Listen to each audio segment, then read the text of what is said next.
Good evening. This is All India Radio and I'm Tanvi Taneja with the news at 9.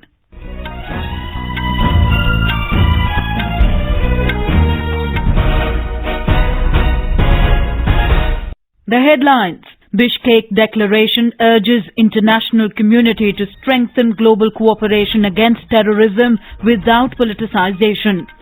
Prime Minister Narendra Modi and Kyrgyzstan President Jeenbekov jointly inaugurate India-Kyrgyz Business Forum, asked their business communities to explore untapped potential.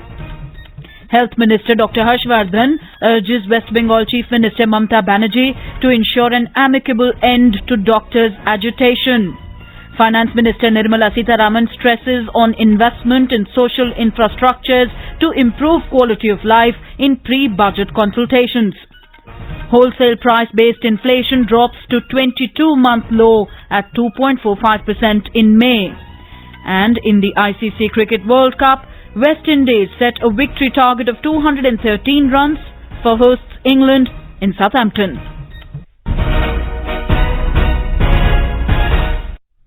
The member countries of Shanghai Cooperation Organization (SCO) condemned terrorism in all its forms and manifestations. In the Bishkek Declaration released today after the Heads of State Council meeting of SCO at Kyrgyzstan capital, they urged the international community to strengthen global cooperation in efforts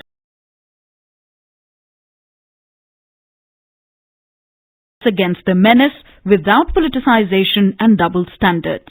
They also pressed for a consensus regarding the adoption of the Comprehensive Convention on International Terrorism.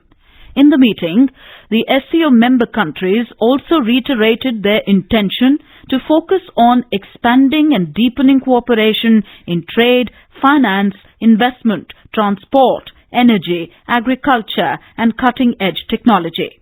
Earlier in the day, the heads of member states, including Prime Minister Narendra Modi, addressed the plenary session of the SCO summit. Speaking on the occasion, Prime Minister Modi said, nations supporting, promoting and funding terrorism should be held responsible and made accountable for their actions. इस खतरे से निपटने के लिए सभी मानवतावादी ताकतों को अपने अपने संकीर्ण दायरे से निकलकर एकजुट हो जाना चाहिए। आतंकवाद को प्रोत्साहन, समर्थन और वित्त प्रदान करने वाले राष्ट्रों को जिम्मेदार ठहराना जरूरी है। एससीओ सदस्यों को आतंकवाद का सफाया करने के लिए एससीओ रेड्स के तहत सहयोग की पूरी क्षमता का इस्तेमाल करना चाहिए। भारत आतंकवाद से निपटने के लिए एक अंतर्राष्ट्रीय स्तर के सम्मेलन का आह्वान करता है। Later this evening, Prime Minister Narendra Modi and Kyrgyzstan President Suranbay Jeenbekov jointly inaugurated the India-Kyrgyz Business Forum this evening.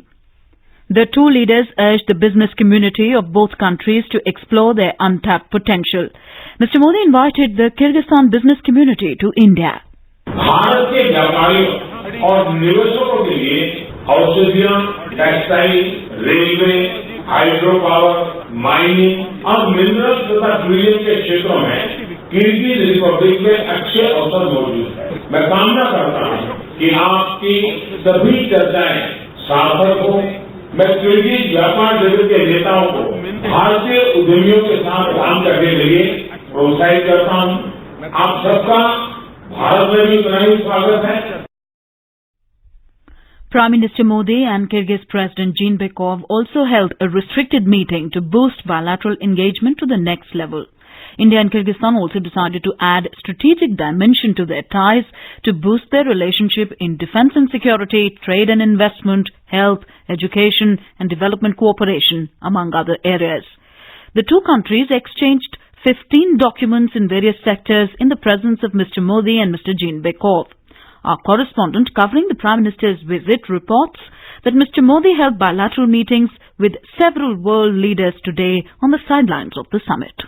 Prime Minister Narendra Modi's second and last day at SCO summit in Bishkek was remained fruitful in many ways. Mr. Modi not only addressed the plenary session of SCO but also held bilateral talks with the presidents of Iran, Kyrgyzstan, Kazakhstan, Mongolia and Belarus on the sidelines. Most importantly, the issues raised by Prime Minister have been prominently included in the joint statement of SCO. Moreover, number of countries of SCO have also called for international cooperation to counter terrorism. Bilateral meetings with the leaders of Central Asian countries have infused new energy in India's relations with these countries. With Vikalp Shukla, Yogesh Pandya, AR News, Bishkek, Kyrgyzstan.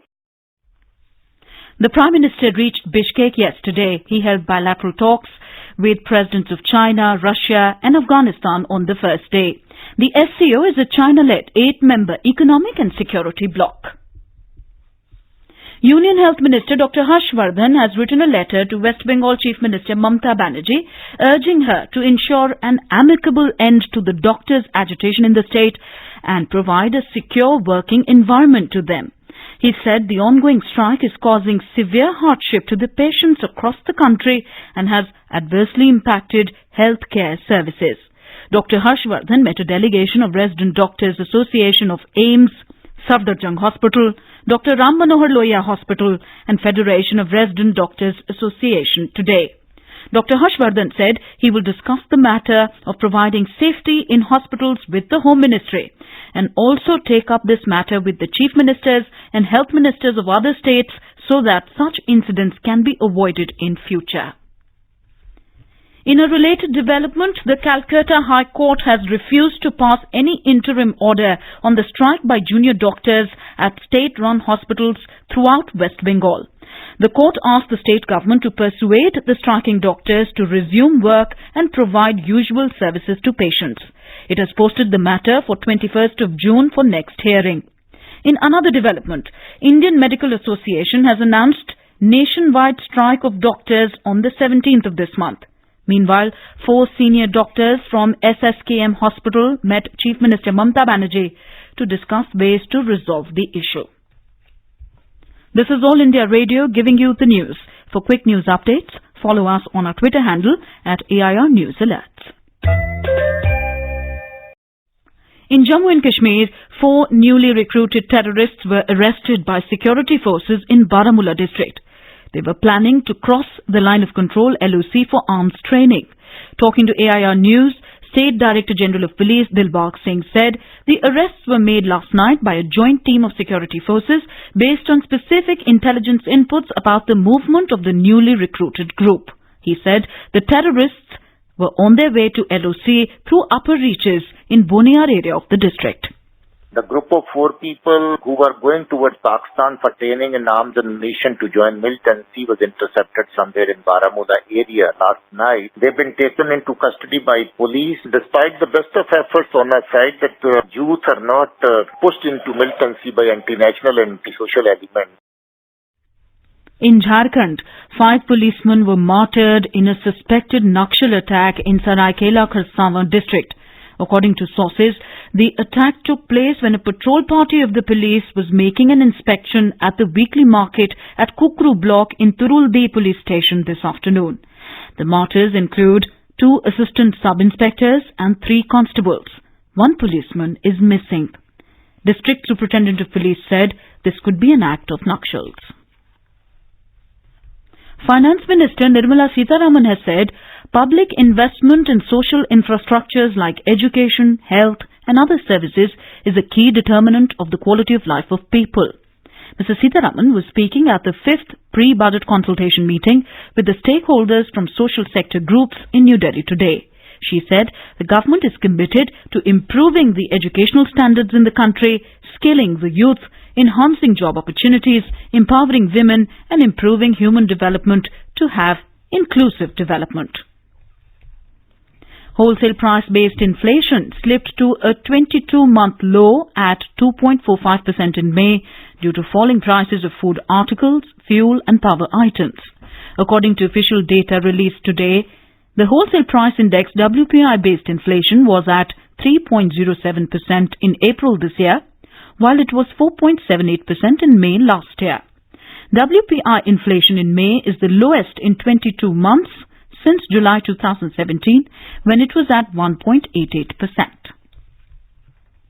India's exports grew by 3.93% to around $30 billion in May on account of healthy growth in sectors such as chemicals, pharmaceuticals and engineering. According to Commerce Ministry data, the imports have also risen by 4.31% to $45.35 billion. The central government has reduced the rate of contribution under the Employees State Insurance Corporation ESIC Act to 4% from 6.5%. Talking to AIR News, ESIC Director General Rajkumar said the move will ease the burden on employees' pocket. Basically, this move helps businesses and the employees in many ways. For instance, the burden on employees will go down from 1.75% to 0.75%, and this will reduce the burden on the employee's pocket. From the employer's perspective also, it will reduce from 4.75% to 3.25%, which is a substantial 1.5% reduction. The full discussion can be heard in our news analysis program on the FM Gold channel of All India Radio at 9:15 p.m. tonight. The benchmark domestic indices today slumped around 0.75% amid weak cues from global markets. We have a report. Sensex at the Bombay Stock Exchange declined 289 points to end at 39,452. Nifty at the National Stock Exchange also lost 91 points to settle at 11,823. The rupee at the foreign exchange market also weakened 30 paise to 69 rupees and 80 paise. And gold prices rose by 300 rupees to 33,870 rupees per 10 grams in the Delhi bullion market. This is Arjun Chaudhary with Sanjay Kumar Singh for AIR News. The Information and Broadcasting Ministry has advised all private satellite TV channels to consider displaying the castings, credits and titles of Hindi and regional languages television serials in the respective languages also. An official release said the ministry has noticed that several Hindi and regional language TV channels display the credits and titles of TV serials in English only. It said this practice tends to deprive people versed with Hindi and regional languages of the valuable information about casting of TV serials and programs. The Met Office in Gujarat has issued an advisory for heavy to very heavy rainfall in Saurashtra Peninsula, especially the Gir Somnath district and Diu for the next 24 hours. Meanwhile, Chief Minister Vijay Rupani announced the lifting of the high alert advisory on Cyclone Vayu. He said, though the cyclone spared the Saurashtra Peninsula from massive devastation, it has well tested the disaster response capability of the state administration. The Enforcement Directorate has filed a money laundering case in an alleged Ponzi scheme in Karnataka involving the IMA Jewels. The agency's zonal office in Bangalore has pressed the criminal charges under the Prevention of Money Laundering Act. An official said the ED has taken cognizance of the complaint registered by the Karnataka police and the subsequent creation of a special investigation team to probe the alleged fraud. As many as 26,000 complaints have been filed by investors with the police against the IMA Jewel store. On to sports news. In the ICC Cricket World Cup, chasing a victory target of 213 runs set by the West Indies, hosts England were 186 for 1 in 29 overs at Southampton a short while ago. Earlier put into bat, the Caribbeans were all out for 212 in 44.4 overs. In FIH Men's Series Hockey Finals, India defeated Japan by 7 goals to 2 in a semi-final match at the Kalinga Stadium in Bhubaneswar this evening. India will play South Africa in the Summit Clash tomorrow at 7:15 p.m. South Africa beat USA 2-1 in another semi-final match. And now, before we end the bulletin, the headlines once again. Bishkek Declaration urges international community to strengthen global cooperation against terrorism without politicization. Prime Minister Narendra Modi and Kyrgyzstan President Jeenbekov jointly inaugurate India-Kyrgyz Business Forum. Ask their business communities to explore untapped potential. Health Minister Dr. Harshvardhan urges West Bengal Chief Minister Mamata Banerjee to ensure an amicable end to doctors' agitation. Finance Minister Nirmala Sitharaman stresses on investment in social infrastructures to improve quality of life in pre-budget consultations. Wholesale price-based inflation drops to 22-month low at 2.45% in May. And in the ICC Cricket World Cup, West Indies set a victory target of 213 runs for host England in Southampton. And that is all in the news at 9. Good night.